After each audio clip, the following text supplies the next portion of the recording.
We got a lot to discuss today. Quinshon Judkins' contract. We learned an update from Adam Schefter. Going to talk about that. Going to talk a little bit about Joe Flacco being named the starter, the nature of the young quarterbacks and the hurry to define who those guys are at this point. Isaiah Bond decided to get things done officially in Cleveland today. Some thoughts on that in today's open. And then we will spend a little time also talking about the Bengals just on Monday Night Football here and taken to the woodshed as we're very closely watching them for week one. So great show today. Brad Ward's with me. Let's get started on the latest Browns Film Breakdown right now. What's happening? My name is Brad Ward, of course, with the fantastic, always fantastic Jake Burns. So thrilled to be here, Jake, officially. Warm welcome from everybody on socials today and everything. So really cool, everybody that reached out. I appreciate that. And I'm fired up to be a part of Browns Film Breakdown for sure. Fired up to have you here, Brad. Can't wait to we're just gonna keep doing it every day. We'll open with something. Some days we'll have a close, some days we'll have more. Today we got some topics. You were talking to me about the nature of Schefter's tweet, which felt like it was from Quinshon's agent today. Kind of build on where things are. If you backtrack Friday, you and I talked about, well, get him in, for the weekend, sign him. Have him turned around, be in Berea on Tuesday. That happened for one of these guys, Isaiah Bond. Yeah. We'll talk about him. But Judkins' situation is peculiar, and I think you have a great reasoning for why you feel that way. It's where it's headed, at least. Yeah, so I took a closer look at this, right? And, as we know, the fully guaranteed contracts leaked into the second round this year. It was a big deal, right?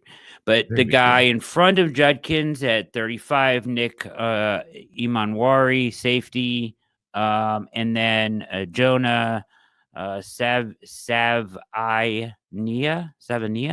I think that's right. Something like Arizona, offensive tackle, from Arizona, both of them got fully guaranteed contracts. Imanwari before where Judkins would go in the 35th slot.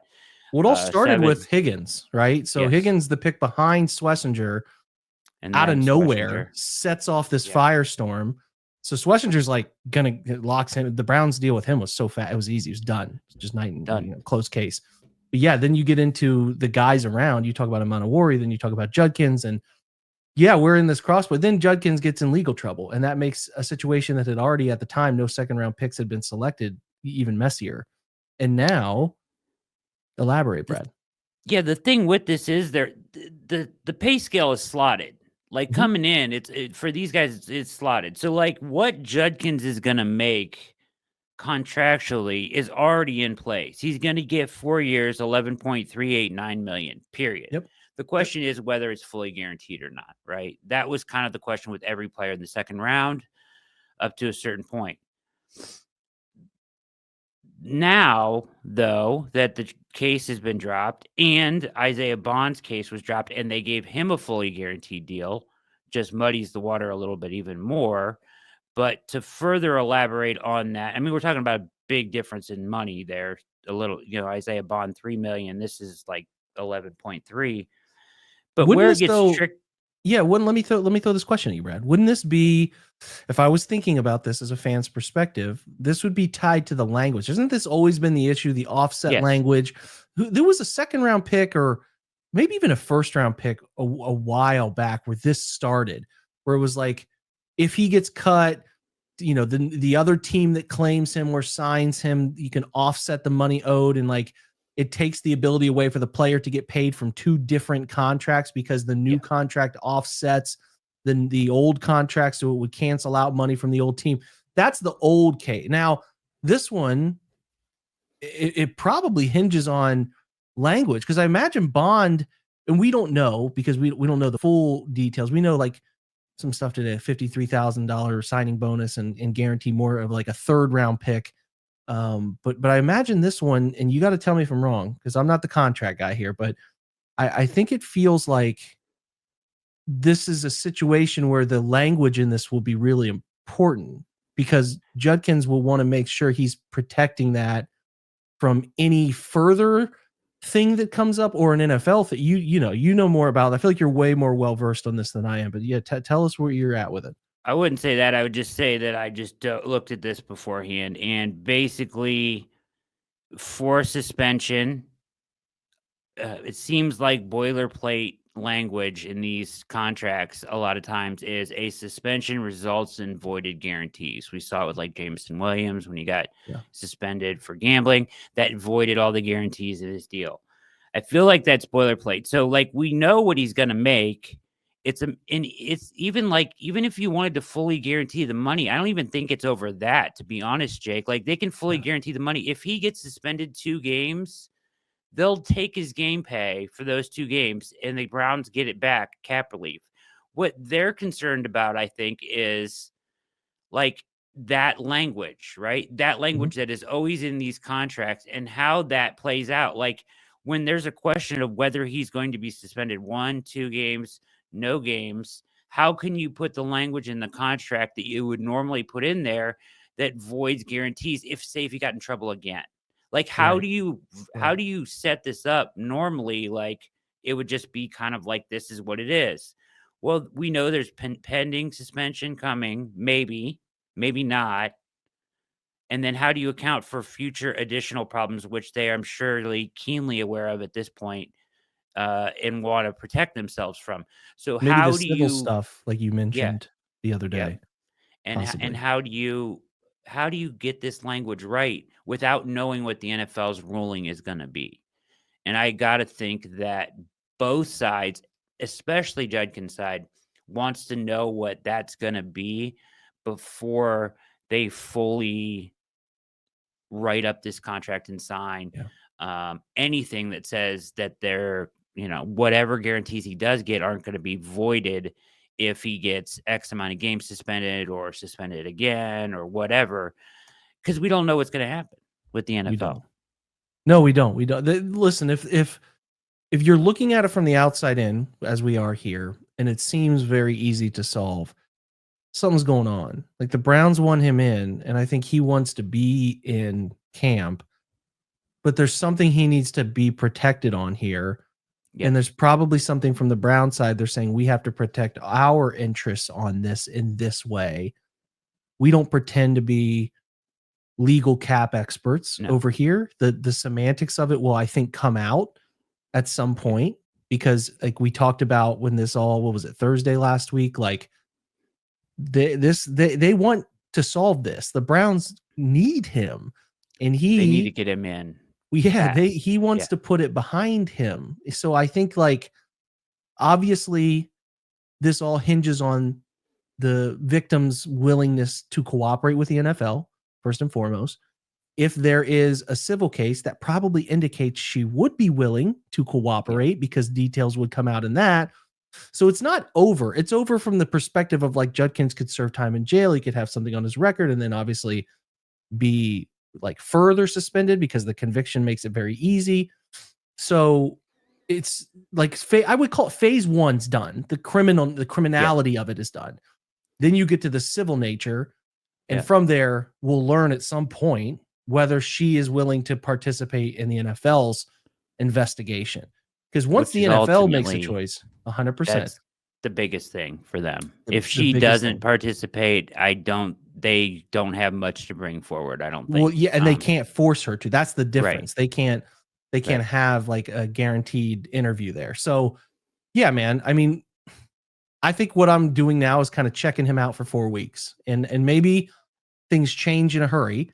But I think if you're saying I always break the NFL season into quarters. Yeah. I don't think he's involved much in the first quarter of the season. That's where I'm at with it. And that's not going to define him. And really something that I want to talk with you about, and the quarterbacks of the young quarterbacks on this roster, there's a really popular thing going on right now of burying Quinshon and Trevion right now. Right. And like, who's the better pick? Right. Who's going to have the better career? That's like every preseason this happens, and I still am mystified how it always goes the same way. Like, people cannot help themselves on this stuff. I think there's a very popular NFL YouTube guy who's doing this, like running with it right now. And I am of the belief you can still have your feeling one way or the other, but like defining all of this right now if you defined maybe Nick Chubb's first half of his rookie season versus Sony Michel, it was night and day. Like Nick wasn't producing until the trade happened. So like, I'm just saying, I'm sitting back and maybe they end up being right. Nothing comes of it and they get to celebrate and revel in it. But that's a world I hate to live in, where we're saying, and not to take anything away from Trevius, had some nice preseason moments here, but defining the pick being right or wrong based on 2 weeks of preseason, it never stops amazing me how quickly we want to define this stuff. And my urgency to respond, and then just like getting older around this football stuff and being like, it's just not worth it. It's not worth it, which is the same thing, Brad, we're dealing with as we'll talk about Joe Flacco being named the starter. That's what we all expect, at least what I expected. And who knows if it would have played out that way if Kenny Pickett stayed healthy. But I kind of always thought Joe made the most logical sense. I just am now, if you've listened to me enough, I'm not a Pickett guy. And it turns into like, these two, and this is what I want to ask you, like with these two quarterbacks and the way these two games are being broken down endlessly, posting stats from the games and different portions of the field and play action and defining the nature of these two guys as players from one preseason. Like, it's what's amazing to me. I posted a Dylan Gabriel film room where it's just talking through it. Here's what I saw. Here's a good thing. Here's a bad thing. And I kind of broke down the rest of the offense in the first half. How quickly people want to just come in and argue about the game versus Shedeur when that's not even the top. It's not even the topic. I think you and I, in passing after the game, just said like, "Hey, I think it's like a C plus B minus," and we gave Shedeur a B. And like, it wasn't comparison's sake. It was just like independently. This is what, and we're in such a rush to define it, and such a rush to think that, based on what you have seen, maybe visiting 1 or 2 days of camp, some people, not many people did that, but some people doing that, and then like taking stats from PFF and watching 2 preseason halves of football, that means we think Shedeur is being slighted. There's so much that goes on in practice, in meeting rooms, and there's like, we don't know so much of what's happening, yet we want to define this one quarterback. Why is he ahead? Why is Gabriel ahead of Sanders? It's downright, silliness. Right. I'm like, why do we have to do that? Like, these guys are not in their own battle right now. This is just 2 guys trying to get better so that when they get a chance this year, maybe, or next year, who knows, they're ready to go. They're both going to make the roster. They're both going to be around. I don't know, man. It's like, maybe it's my reaction, Brad. I control what I can control in my reaction, but it's everywhere and it's nonstop. And it's like, this is crazy to the point that we've gotten to here where we have to keep comparing these guys when it doesn't even matter. It doesn't matter right now. And you're just hyper fixating on it. Maybe tell me, man, I welcomed you into this world, Brad, to tell me when I'm wrong. I need some of that. This is nuts. I think you're understating it. It is nuts. Like, I guess I was just, I'm overwhelmed in general, Jake, at, and this isn't a shot. Let me preface it. This isn't a shot or an insult, but I'm overwhelmed in general at like the fan base of Shedeur Sanders. Like, I guess I didn't realize it. They were out in Boulder, Colorado. I understand people are fans of Deion, but I had no idea like the celebrity and the fan base and the people and the following and the craze that is Shedeur Sanders. I will agree. I did not. I mean, we went through the Baker stuff. I had no idea. This is times 10. And I'm not meaning to be mean to these people. No. You have your guy. You believe in him. It's cool, honestly, if you're not callous about it. But like, I'm with you on, I didn't know the scale of this, like, this nonstop, pretty blind support system in place for him. It's kind of fascinating, to be honest. It is. It's not like, it's like he did well in a preseason game 1 and like Jamie Foxx was tweeting, LeBron James was tweeting about it, celebrities, there's hundreds of people in chats every night talking about Shedeur, battling for Shedeur. If you say one negative word, it doesn't even have to be a negative word. It's like there's pushback. And that's not an insult. They love him. And that's great. But like, I think it started there and then it's like grown into this whole other thing that like, are you a Browns fan? Are you a Shedeur fan? Where does that separate? Right. Like, because there's this whole other group of fans around this thing that I Yeah. don't know if we're Browns fans before, Jake. And that really No, complicates things. Right. no. So like, trying to define them is insane. It is at this point. It is. Yeah. And there's no need for it. Like, it should be okay to just be like, man, Shedeur looked really good in his first game. And so did Dylan. Like, that should be okay for everybody across the board. But Because for some reason, independently though, Brad, not. isn't it like if Shedeur has another great game and you continue to feel like the Browns are burying him behind Gabriel, like the Browns will eventually like give him a chance to be traded. And if you think the Browns are wronging him, the team that would trade for him would really want him. I just like nobody here is saying Shedeur didn't play well in that first preseason game. Yet there's a real rush to be like Dylan because of the turnover and interception without any understanding. Like there are comments on the video, context. Like he's thrown to the first read every time. He's nervous in the pocket. They're doing max, like people just throwing out football buzzwords without having any understanding of what they're looking at. And it's crazy how quick. And we thought this could, like when they took him, after Dylan, it's like, well, it kind of stinks, but it's good competition. I'm like, I mean, the way that the stuff that Dylan said on Saturday, which was innocent in nature, and the way it got picked up by everybody, and by I'm the like, NFL, Jake, by the NFL, by Adam Schefter. That's the first time I felt sorry for him because, and I know there's going to be people who mock this. I don't even care. Like I have thought it was a good thing they took Shedeur from every second it happened. I think, and I still don't have a problem with Shedeur Sanders being in Cleveland. He could be the answer stone. I'm open to anybody that is the answer. I'm not going to sit here and feel sorry for Dylan Gabriel because they took another quarterback in the same draft. Welcome to the NFL, brother. That happens all the time. But the attack he's under all the time from folks right now, and the way that all went down on Saturday when Aditi set up the question that was based on the context of a conversation they had the day before, which was very well outlined to her, that it was about people attacking him based on practice results and really his uncomfortability between talking in media sessions and it just is like, it's everywhere. It's everywhere. And it's nauseating. Like every big debate show, I am like, it's overwhelming. I can't help but shake my head about it, but that's the nature of the whole conversation where it's like there's a feeling that Shedeur is being like totally wronged here by the Browns, and I'm mystified how a team goes from being the savior of drafting him, and we're 2 weeks into the preseason, and he's missed multiple sessions on his own. He's missed a dead arm period he had and an oblique injury he had,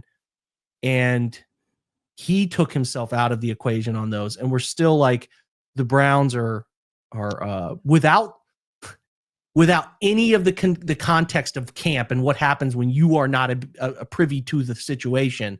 Like it's so easy to just step back from it and try to gather it and find some perspective. But I think that the majority of those folks, who I'm not claiming are evil or anything, they just blindly follow and want to believe. And I don't know, Brad. It's a lot. It's way more than I anticipated. It's way more than I ever could have imagined. And I like Shedeur. Since he's been here, he's been pitch perfect in his press conferences. He said everything right. I feel like he's handled himself, spot on perfectly in all interviews, and he's come along nicely. And I think that in my opinion, I think there's a higher ceiling with Shedeur than with Gabriel, potentially. So it's not like I want him to go anywhere, but like the need to somehow put this depth chart together now that it has to be Shedeur in front of Gabriel right now is insane. Like we're not privy to, even us, we're not privy to 75% of what's going on in the building, conversations they're having, what they're teaching. We have no idea, and nobody does. To claim that you do is just kind of wild, and that's what. But that's the nature of it. They're Need to just so step back. confidently speaking Yep. about this, and I want nothing more. I mean this. I want nothing more than Shedeur Sanders to be a great quarterback here. It's good for business. It's good for everything. He's got a bunch of that, what do you call it? Aura. Like he's got a lot of that. He's got a lot of that stuff there. And it would be, like I said, he draws a crowd. He would be, the NFL would push him publicly. It would be, again, there's a lot there, but it would be good. So rooting, and I also find it funny to think that a team as desperate for quarterback answers as the Browns would do something to stand in the way of a guy that is displaying himself to be the answer. And if you feel that way, it's so early in the process of a rookie contract to get there. Like, just try to have some patience on this, please. That's all I'm asking. Because do you all think of it, and really all I'm asking for, like Judkins and Henderson, is like, can we just slow down? Can we just watch like half the season? Maybe. I don't know.